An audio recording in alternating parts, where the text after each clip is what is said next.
चलिए अब हम देखते हैं चैप्टर 6 के एग्जाम्पल्स। चैप्टर 6 इलेक्ट्रोमैग्नेटिक इंडक्शन, विद्युत चुम्बकीय प्रेरण के एग्जाम्पल देखते हैं।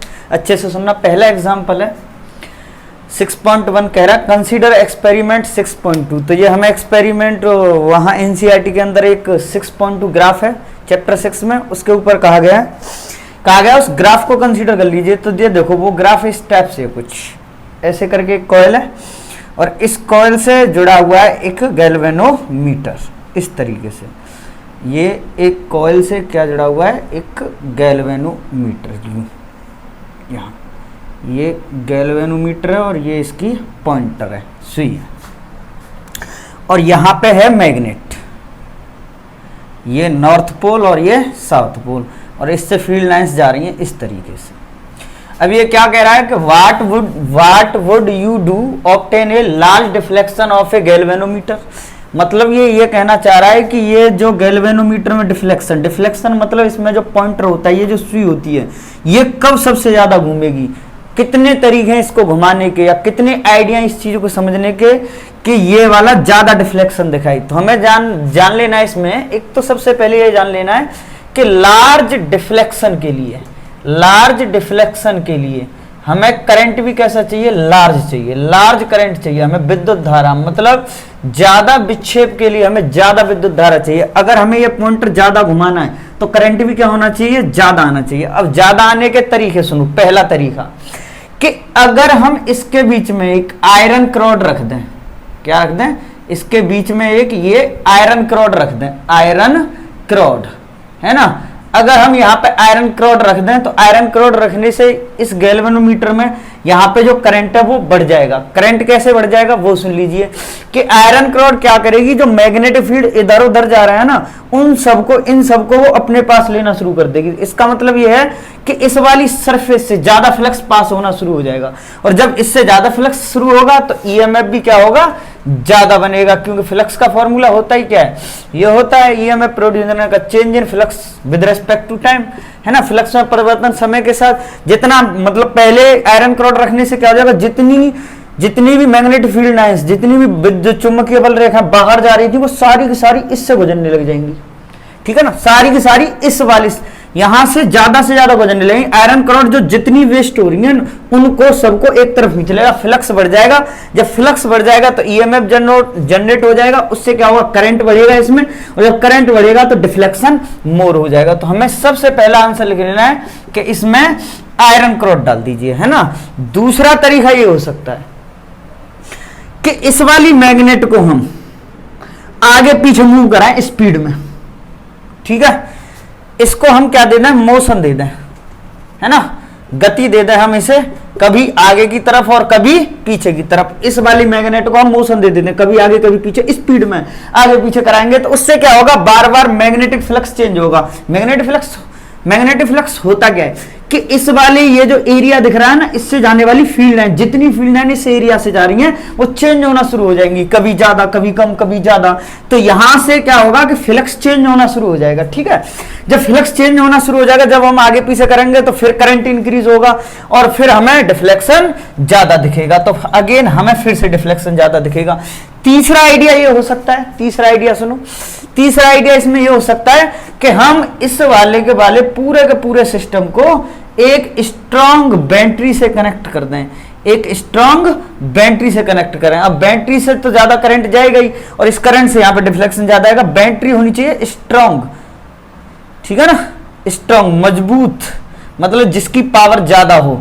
तो ये हमारा आंसर हो सकता है। ये अपना पहले का आंसर हुआ, पहले पार्ट का। अब बी का सुनते हैं। How would you demonstrate the presence of in absence of A galvanometer. अब ये कह रहा है कि अगर यहाँ पे गैल्वेनोमीटर न हो तो आप कैसे पहचानोगे कि इसमें करंट या ईएमएफ जनरेट हो रहा है। तो कुछ नहीं करना आप लोगों को, सिंपल सा इस दूसरे वाले पार्ट का आंसर सुनिए कि हमें कुछ नहीं करना, हमें सिंपल सा इसके साथ गैल्वेनोमीटर नहीं है तो हम यहाँ पे एक बल्ब लगा देते हैं। क्या लगा देते हैं, बल्ब। और अब हम इस मैग्नेट को आगे पीछे करेंगे। अब आगे पीछे करेंगे तो अगेन फिर से फ्लक्स में चेंज होगा, और जब जब फ्लक्स में चेंज होता है ईएमएफ जनरेट होता है और ये बल्ब जलना शुरू कर जाएगा। अगर ये मैग्नेट एक जगह पर रुकी रहेगी तो फ्लक्स में चेंज नहीं आएगा, उससे ईएमएफ जनरेट नहीं होगा, विद्युत वाहक बल उत्पन्न नहीं होगा, और जब विद्युत वाहक बल उत्पन्न नहीं होगा तो कोई भी ईएमएफ, समझ रहे हो, कोई भी करंट इसमें नहीं आएगा। तो एक बल्ब लगा देंगे और वो हम इसको आगे पीछे करेंगे, उससे ईएमएफ जनरेट होगा, या जलेगा नहीं जलेगा, तो हम गैल्वेनोमीटर की एब्सेंस मतलब इससे हटा के भी पता लगा सकते हैं कि इस वाली कॉइल में करंट आ रहा है कि नहीं आ रहा है। तो ये एग्जाम्पल नंबर 1। देखो एग्जाम्पल नंबर 6.2 हमसे क्या कह रहा है, ये सुने, कह रहा है कि एक स्क्वायर लूप है जिसकी साइड 10 सेंटीमीटर है। तो एरिया क्या होगा, सारे पैरामीटर पहले बनाने शुरू करते हैं। तो एरिया होगा, एरिया साइड का स्क्वायर भुजा का वर्ग होता है। तो ये 10 सेंटीमीटर दिया गया है, तो 10 × 10 की पावर -2 मीटर में चेंज करने के लिए, तो ये कितना आ गया, पहले मीटर में चेंज कर रहा हूँ इसे, तो इसका स्क्वायर कर लेते हैं यहीं पे।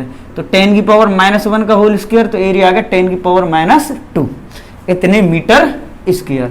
अब एरिया इतना दे रखा है, एंड रेजिस्टेंस प्रतिरोध, इसका जो रेजिस्टेंस है वो कितना गिवन है हमें, वो दिया गया है 0.5 ओम। अब कह रहा है is placed vertically in the east west plane, है ना, ए यूनिफॉर्म मैग्नेटिक फील्ड। अभी इस पे बात करेंगे, ग्राफ आ रहा है, रुक जाओ। ए यूनिफॉर्म मैग्नेटिक फील्ड, चुंबकीय क्षेत्र दे रखा है 0.10 टेस्ला, इस setup across the north east direction, magnetic field is decrease, magnetic field घटता है और घट करके जीरो हो जाता है कितने टाइम में, टाइम का जो चेंज है, चेंज इन टाइम है 0.70 सेकेंड। अब ये हमसे बात कर रहा है कि ईएमएफ और करंट बता दीजिए। तो पहले तो ये समझ लो, ये एग्जांपल नंबर 6.2 है जो हमसे ये चीजें पूछ रहा है। अब हम यहाँ पे थोड़ा सा एक ग्राफ ड्रॉ कर लेते हैं इसका समझने के लिए। समझिए, ये ईस्ट डायरेक्शन, ये वेस्ट डायरेक्शन, ये नॉर्थ डायरेक्शन और ये साउथ डायरेक्शन।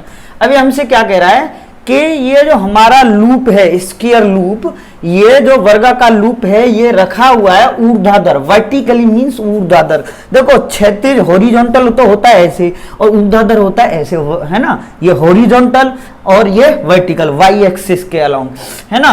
तो हमारा जो स्क्वायर लूप है वो ऐसे है ईस्ट वेस्ट डायरेक्शन में, और यूं कुछ इस टाइप से है, ऐसे करके, है ना, ऐसे रखा हुआ है ये इस टाइप से। अब क्या कह रहा है कि इसमें इतने का मैग्नेटिक फील्ड सेटअप हुआ है across the plane in north east direction. तो इसके नॉर्थ ईस्ट डायरेक्शन में इधर की तरफ ये मैग्नेटिक फील्ड है, इसी को तो कहते हैं नॉर्थ ईस्ट डायरेक्शन। समझ रहे हो नहीं समझ रहे हो, मतलब उत्तर पूर्व दिशा में रखा हुआ है, यही तो है उत्तर पूर्व दिशा, ठीक है। और इसका एरिया वेक्टर कुछ इस तरीके से ले लेते हैं, तो दोनों में जो एंगल आ रहा है वो कितना आ रहा है, 45, ठीक है। तो इनिशियल जो मैग्नेटिक फ्लक्स हम निकालते हैं तो वो कितना निकालते हैं, इनिशियल मैग्नेटिक फ्लक्स, तो BA cos theta magnetic field कितना है 0.10 इंटू एरिया कितना है अपना, एरिया है 10 की पावर -2, है ना, और cos थीटा की वैल्यू कितनी है 45, और cos 45 की वैल्यू होती है √2, ठीक है। ये हमने यहाँ पे रख दिया क्योंकि 1/√2 होता है, ये सॉल्व हो गया। और फाइनल हमारा जो फ्लक्स है वो कितना हो रहा है, 0 हो रहा है, ठीक है, कह तो रहा है डिक्रीज टू 0, और कितने टाइम में हो रहा है वो देख लीजिए, टाइम भी हमें दिया गया है ना। तो अब हम ईएमएफ निकाल लेते हैं। तो ईएमएफ के लिए क्या करेंगे हम, change in flux with respect change in time. अब फ्लक्स में जो चेंज आएगा तो उसे हम मॉड में लेके चलते हैं पूरी कहानी को, ये नेगेटिव को मॉड कर देते हैं। तो सुनिए ये क्या होगा, final minus initial upon change in time. अब फाइनल माइनस इनिशियल, फाइनल तो 0 और इनिशियल कितना, ये रहा 0.10 इंटू 10 की पावर -2 अपॉन √2, और टाइमिंग कितना आ रहा है 0.0 सेकेंड। तो ईएमएफ इससे जब सॉल्व करते हैं, इसका मल्टीप्लाई इससे हो जाएगा, तो लगभग 1.0 मिली वोल्ट, 10 मिली का मतलब 10 की पावर -3 वोल्ट। इसको सॉल्व करके इतना आंसर आ जाता है। बस इसमें तो इस ग्राफ का ही गेम है जो हमें समझना है कि 45 की दर से आ गया जनरली। अब करंट की बात कर रहा है, तो वो करंट क्या होता है, करंट इक्वल टू क्या होता है, ईएमएफ अपॉन रेजिस्टेंस। तो ईएमएफ आ गया 1.0 मिली मतलब -3, और रेजिस्टेंस कितना हमारा, रेजिस्टेंस 0.5 ओम। तो ये इधर कट जाएगा तो आ जाएगा 2 मिली एम्पियर, ये अपना करंट आ जाएगा, ठीक है ना। तो ये हमारा एग्जाम्पल नंबर 2 का। एग्जाम्पल नंबर 6.3 सुनते हैं। कह रहा है एक सर्कुलर कॉइल, एक वृत्ताकार कुंडली है जिसकी रेडियस 10 सेंटीमीटर है। तो ये पैरामीटर यहीं से लिखने शुरू करें, जिसकी त्रिज्या 10 सेंटीमीटर है। मीटर में बदलने के लिए क्या करेंगे, 10 की पावर -2 का मल्टीप्लाई, तो रेडियस आ गई 10 की पावर -1 मीटर। अब एरिया कितना ले लो तुम लोग, पाई r स्क्वायर, तो पाई r कितना है, रेडियस कितना है 10⁻⁻1 का होल स्क्वायर, तो ये आ गया पाई इंटू 10⁻⁻2 मीटर स्क्वायर, ये आ गया क्षेत्रफल। अब कह रहा है ये नंबर ऑफ टर्न है 500, तो कैपिटल एन कितना है 500, और कह रहा है कि रेजिस्टेंस प्रतिरोध जो है वो 2 ओम है, तो ये भी R इक्वल टू 2 ओम हमें गिवन है इसमें प्रतिरोध। Is placed with its plane perpendicular to horizontal component of earth, चुंबक के क्षैतिज घटक के लंबवत रखा हुआ है चुंबकीय क्षेत्र। Its rotate about the vertically diameter through 180 इन इतने टाइम में, मतलब ये एक सर्कुलर कॉइल जो है वो रोटेट करती है 0 से 180 तक, कहां से, मतलब कहीं पे 0 इनिशियल पोजीशन पे रखी हुई है और ये रोटेट कर रही है 180 तक, कितने टाइम में, चेंज इन टाइम लिख लेते हैं 0.25 सेकंड। तो कह रहा है हमसे ईएमएफ बताओ, करंट बताओ, और ये मैग्नेटिक फील्ड हमें गिवन है। मैग्नेटिक फील्ड कितना गिवन है, अर्थ का जो मैग्नेटिक फील्ड है वो 3.0 10⁻⁵ टेस्ला हमें गिवन है। अब हम क्या करेंगे, हमें ईएमएफ के लिए सिंपल सा फॉर्मूला लगा देना, E change in flux upon time, है ना, आएगा नेगेटिव लेकिन हम उसका मैग्नीट्यूड कैलकुलेट कर रहे हैं। अब चेंज इन फ्लक्स कैसे निकलेगा, तो ये निकाल लीजिए आप, चेंज इन फ्लक्स मतलब पहले तो इनिशियल फ्लक्स, इनिशियल कितने 0 से ये 180 तक रोटेट कर रही है, तो फॉर्मूला क्या होगा BA cos 0, ठीक।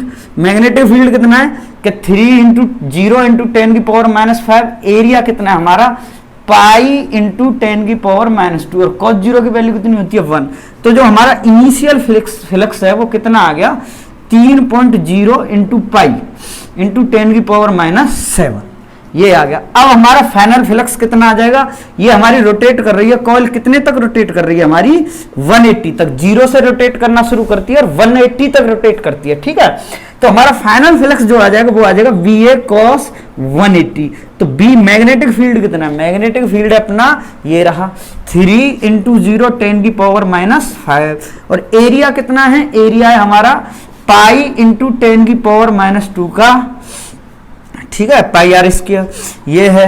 और 180 cos 180 की वैल्यू कितनी होती है -1, मतलब सेम वैल्यू आ गई वो भी नेगेटिव के साथ, तो क्या लिख देंगे 3 पाई इंटू 10⁻⁻6 विद नेगेटिव, है ना, इतना आ गया flux final weber per metre square, और ये भी वेबर पर मीटर स्क्वायर, ये फ्लक्स की यूनिट होती है, ठीक है। अब हमें क्या करना है, हमें लेना है change in flux. Change in flux का मतलब क्या होता है कि फाइनल फ्लक्स में से इनिशियल को माइनस कर दो, तो फाइनल है माइनस के 3 पाई, और ये भी 3 पाई माइनस होगा, ये भी नेगेटिव ये भी नेगेटिव, तो क्या हो जाएंगे, ये ऐड हो जाएंगे। तो एन नंबर ऑफ टर्न कितना है 500, इस फॉर्मूले में मैं वैल्यू रख रहा हूं यहां 500, और इसका जो मैग्नीट्यूड आएगा 6 पाई 10⁻⁷ अपॉन नीचे कौन आ रहा है चेंज इन टाइम, तो कितना आ रहा है 0.25 सेकेंड। अब यहाँ डेसिमल के बाद कितने नंबर आ रहे हैं 2, तो ऊपर 100 से मल्टीप्लाई कर दीजिए आप, है ना, तो ये कितने बार कट गया 4 बार, है ना। अब ये सॉल्व हो जाएगा, कैसे, 24 पंजे 120 00, ठीक है।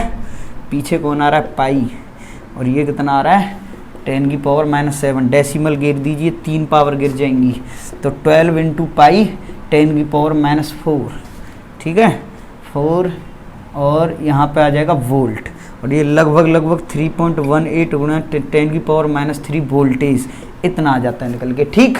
अब हमें पूछ रहा है आगे में करंट भी पूछ रहा है, तो करंट के लिए हमें कुछ नहीं करना, सिर्फ और सिर्फ इस फॉर्मूले को, ये तो पीछे भी डिस्कस हो चुका है, I = E/R लगा देना है, ठीक है। E की वैल्यू ये रही, और रेजिस्टेंस हमें गिवन है 2 ओम, मतलब इसी में 2 का, ये जनरली ये वाला क्वेश्चन जो है ये बेस्ड है लेंज लॉ पे। पहले ये समझ लो लेंज लॉ क्या है। लेंज लॉ जो है ये है लेंज लॉ ये है कि जो जिस कॉइल में फ्लक्स में चेंज होता है, जिस कुंडली में फ्लक्स में परिवर्तन होता है, तो कुंडली अपने परिवर्तन का मतलब अपने चेंज का ही अपोज करती है कॉइल, वो नहीं चाहती कि मुझ में चेंज आए, और इसीलिए यहां पे नेगेटिव आता है, ठीक है।